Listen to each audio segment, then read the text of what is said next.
شروع اللہ کا نام لے کر جو بڑا مہربان نہایت رحم والا ہے۔ اے نبی صلی اللہ علیہ وآلہ وسلم، ہم نے تم پر قرآن اس لیے نازل نہیں کیا کہ تم مشقت میں پڑ جاؤ، مگر ہر اس شخص کی نصیحت کے لیے نازل کیا ہے جو خوف رکھتا ہے۔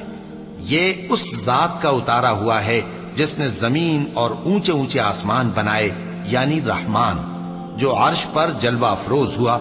جو کچھ آسمانوں میں ہے اور جو کچھ زمین میں ہے اور جو کچھ ان دونوں کے بیچ میں ہے اور جو کچھ مٹی کے نیچے ہے، سب اسی کا ہے۔ اور اگر تم پکار کر بات کہو تو کیا ہے، وہ تو آہستہ کہی ہوئی اور نہایت پوشیدہ بات تک کو جانتا ہے۔ اللہ وہ معبود برحق ہے کہ اس کے سوا کوئی معبود نہیں ہے، اس کے سب نام اچھے ہیں۔ اور کیا تمہیں موسیٰ کے حال کی خبر ملی ہے؟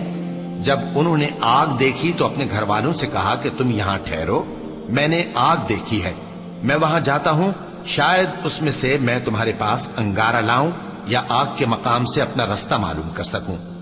پھر جب وہ وہاں پہنچے تو آواز آئی کہ اے موسیٰ، میں تو تمہارا پروردگار ہوں، تو اپنے جوتے اتار دو، تم یہاں پاک میدان یعنی طوا میں ہو، اور میں نے تم کو منتخب کر لیا ہے، تو جو حکم دیا جائے اسے سنو۔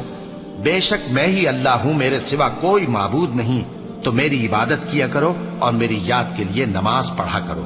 قیامت یقیناً آنے والی ہے، میں چاہتا ہوں کہ اس کے وقت کو پوشیدہ رکھوں تاکہ ہر شخص جو کوشش کرے اس کا بدلہ پائے۔ تو جو شخص اس پر ایمان نہیں رکھتا اور اپنی خواہش کے پیچھے چلتا ہے، کہیں تم کو اس کے یقین سے روک نہ دے، تو اس صورت میں تم ہلاک ہو جاؤ۔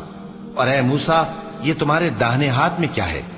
انہوں نے کہا، یہ میری لاٹھی ہے، اس پر میں ٹیک لگاتا ہوں اور اس سے اپنی بکریوں کے لیے پتے جھاڑتا ہوں، اور اس میں میرے اور بھی کئی فائدے ہیں۔